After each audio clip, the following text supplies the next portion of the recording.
Okay, let's unpack this. We are taking a deep dive today into a brand new volume of poetry. It just came out May 2025. Yeah, this one's called Omnibus Poetry, 32 Gaps and Connections. And it's by Manuel del Valle y Colón. Quite a remarkable figure. Absolutely. And for this dive, well, we've got some pretty fascinating source material. We're not just looking at, snippets of the poems. Right. We also have this really extensive, detailed biographical info about his life. It's quite a story. So our mission really is to sort of weave these together. We want to pull out the key insights into these themes, gaps and connections from the poems themselves, but then really see how they connect back to his life journey, which is, well, pretty extraordinary. Like a shortcut, maybe, a way to grasp this blend of personal history, cultural reflection, and some really deep spiritual stuff, too. Definitely deep. And what grabs you straight away is just the sheer breadth of his life, isn't it? Oh, totally. Manuel del Valle y Colón. I mean, his path crosses continents, completely different fields. You're talking Harlem, then Yale Law. Civil rights advocate. Right. And now this very intimate kind of metaphysical poetry. It feels like a bit of a puzzle. How does that grounded, impactful public life connect with this inner world, this poetry about love, identity, healing? Using that very specific, almost mystical imagery sometimes. Exactly. That's the connection we want to explore. So maybe we should start with the life story. Lay out the map, so to speak. Good idea. Let's start at the beginning. He was born in New York City, October 1948. And grew up in East Harlem housing projects. Carver houses first, then Douglas projects. Yeah, formative years there. And his education, it wasn't exactly a straight line. No. Public schools in Harlem, but then the very rigorous Brooklyn Tech for high school. College prep, yeah.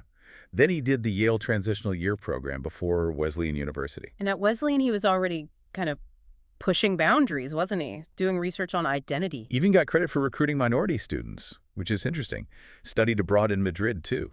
And then a summer at the University of Puerto Rico, diving into Puerto Rican history, literature, politics. All of that kind of funneling into Princeton University. Where he majored in history and also Latin American and Afro-American studies. You can see the threads connecting there. Definitely. And it's around this time, college years, that his activism really kicks in. He was trained by Antonio Pantoja from Aspra. That's right, the founder. Big deal in Puerto Rican advocacy. And at Princeton, he didn't just found the Latino organization. He also started an Ivy League seminar on Puerto Rican history and politics. Pretty proactive. And get this, a chapter from his senior thesis was actually used. Used where? In a U.S. Commission on Civil Rights hearing. And it helped frame the complaint for that massive case, Aspira v. Board of Education. Wow. Okay, so that leads us straight into his legal career then, which is, well, significant. Hugely significant. Graduated Yale Law in '74. Interesting class, actually. Oh. Yeah, classmates included Clarence Thomas, Lonnie Guarnier. Right. And his first job was trial attorney at the Puerto Rican Legal Defense and Education Fund. Exactly. PRLDEF. And that put him right on the front lines of those critical cases. Like Aspira. Aspira, which resulted in that consent decree for bilingual education. And Pabon v. Levine, too. What was that one? That secured bilingual notice for Spanish-speaking claimants. These were about, bridging real gaps, access, opportunity. So practical application of bridging gaps. Absolutely. He also worked for the U.S. Department of Labor as a trial attorney. NY, New Jersey, Puerto Rico. And later, a really big role at the NY State Division of Human Rights, Chief Administrative Law Judge. Yeah, and Chief Administrative Judge, too. Prioritizing tough cases, harassment, AIDS discrimination, again, dealing with these deep societal divides. He's written a lot, too, right, on civil rights issues affecting the Hispanic community. He has. And then later, many years as a judge for the Social Security Administration, but based in Puerto Rico that time. It's such a varied career path. Courtrooms, government offices. And academia, too. Adjunct professor. Visiting lecturer places like Fordham, Princeton, Yale again, New York Law School. Trained as a minority arbitrator. Plus those major research fellowships. Rockefeller, Ford. Looking into jurisprudence, national origin discrimination. Deep dives into the systems themselves. And the intro to this poetry volume, it mentions studying languages like Chinese, Thai, Japanese. Yeah, that stood out to me too. It's not just a list of things he did, is it? It suggests a mind constantly taking in different ways of thinking, different ways to express things. Exactly. It's like building this incredibly rich vocabulary, not just linguistic, but philosophical too, which probably informs the poetry we're about to discuss. So when you map it all out, growing up where he did, navigating these elite schools, fighting these legal battles, working across cultures. Living between New York and Puerto Rico, traveling widely. His whole life seems to be about navigating different spaces, different worlds. It is gaps and connections just in biographical form. Couldn't put it better myself. Yeah. His life is the theme. Okay, so that brings us perfectly to the poetry volume itself, Gaps and Connections. The sources say it's dedicated to lovers everywhere. And explores themes like love as this spiritual union, commitment, healing, enduring connection. With imagery that's described as both intimate and, well, metaphysical, which sounds intriguing. Yeah, this idea of nakedness as truth, vulnerability, even freedom. Right. So let's dig into the poems mentioned in the sources. Theme 1 seems to be love and relationships. Definitely. Like that poem, Sun, Moon, Rain, Wind. What's that one about? It uses the elements, the changing seasons, as a backdrop for a lover's dream adventure. But it contrasts that fleetingness with something permanent. The soul, love itself. Interesting contrast. Then there's Time to Move On. Which sounds like it's about love overcoming obstacles, leaving its mark, almost transcending time. And I Can Only Love You in the Dark. That sounds quite specific. Yeah. It apparently defines love by this internal moonlight of the heart, finding meaning in the night rather than, say, the harsh light of day. Poetic. What about Walking into the River? That sounds mythological. It's described exactly like that, a mythological tale. Love bridging warring identities, maybe even gods, leading to transformation. So love as a transformative, almost divine force. Seems like it. And then Fragments sounds more grounded, capturing small moments. Shared experiences, unleashed feelings, being barefoot together, appreciating the simple things. But even there, finding depth. And then there's The Kiss That Never Sleeps, Sleeps. That title catches you. It does! What's the idea there? Seems to wrestle with expectations versus reality in love. Change. Illusion versus the truth you find in just believing. Taking something intimate, the kiss, and asking bigger questions about it. Exactly, pulling the personal onto a larger canvas. Okay, let's pivot slightly. Another huge theme seems to be identity, self, and transformation. Yeah, very prominent. The sources point to pay. PAI. Yeah. It apparently contrasts the free soul with, like, the conformity of school uniforms, striving for liberty, and seeing love embodied in a child. Interesting juxtaposition. And Healing Breaking Things, the title's quite direct. Suggests finding beauty in imperfection, right? The process of mending internally. Then you get into poems like Operating Table and Heart Transplants. That's heavy stuff. Really heavy. Diving into consciousness, identity. What does it mean to live with someone else's heart? The ethics of it all. Wow. Taking the physical and pushing it right into the metaphysical. Definitely. And caves. Yeah. Using that image of caves as escape. Yeah, escaping pressure, restoring creativity. But also darker themes. Fate versus faith, family conflict, looking for sanctuary. Or maybe divine protection, yeah.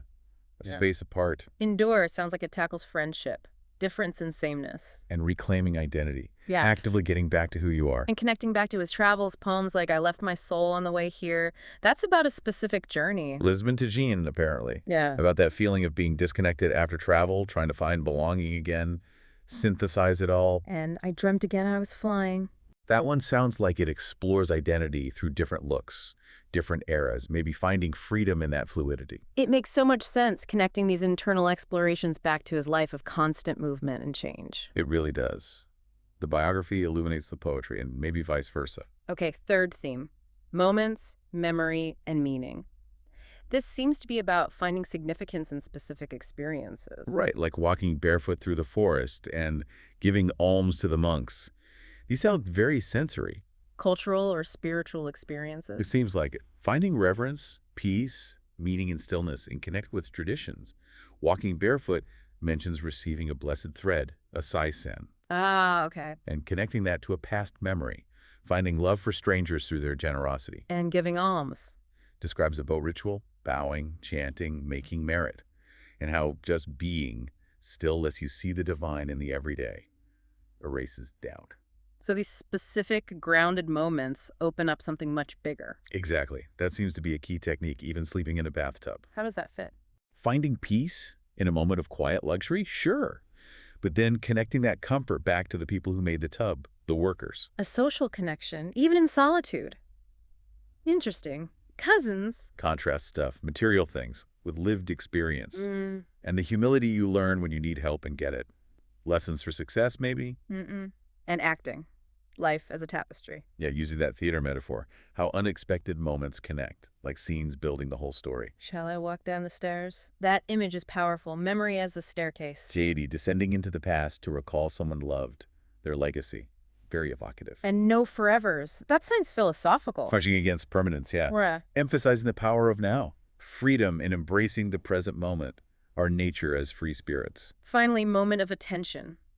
Creativity, balance. Finding eternity, deep meaning, just by being fully present in a single moment. Body and soul in balance. These poems seem to take the everyday or specific memories and just charge them with significance. Absolutely.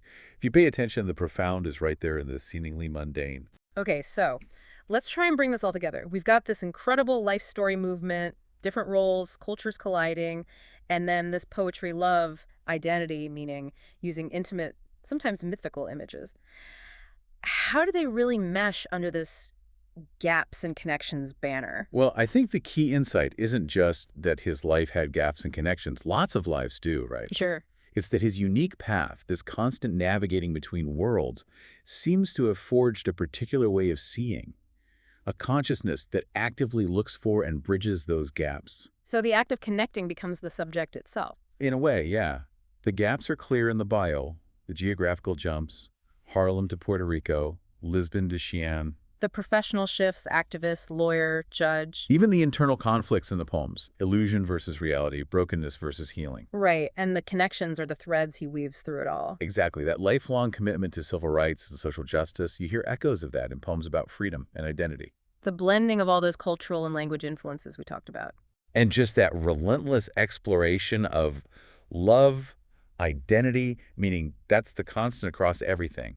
Finding insight even in tough moments, in vulnerability. Finding beauty in brokenness, like that poem title. Precisely. His life provides the raw material, the rich soil, and the poetry is how he explores the universal themes that arise from living those gaps and connections so intensely. He's not just writing about it, he's writing from it.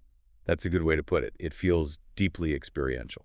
Okay, so we've really dug into Manuel del Valle Colón's life in this new poetry volume, but let's bring it back to the listener. Why should you care about this specific deep dive? Well, because fundamentally, we all live with gaps, don't we? Mm-hmm.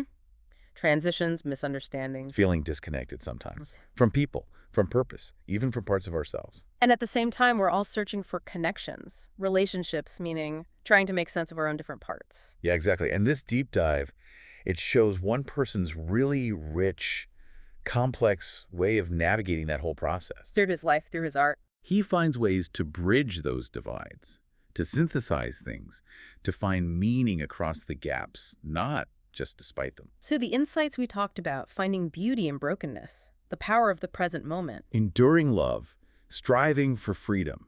These aren't just points about his poems. They offer perspectives, maybe tools for thinking about the gaps and connections in your own life. Right. It's a reminder that maybe our own complicated lives with all their twists and turns aren't just random pieces. They can form a tapestry, like in that acting poem. If we look for the threads, yeah. If we try to make the connections ourselves. So there you have it. A deep dive into, well, a remarkable life woven through with advocacy, intellect, culture. And this deeply personal, almost metaphysical poetry exploring life's big themes and gaps and connections. And maybe we can leave you with this thought to mull over, looking at your own journey. What are the gaps you've encountered in your experiences, your relationships, maybe inside yourself? And how are you finding, or maybe actively creating, the connections that weave it all together, the things that bring meaning, healing, and transformation to your own path?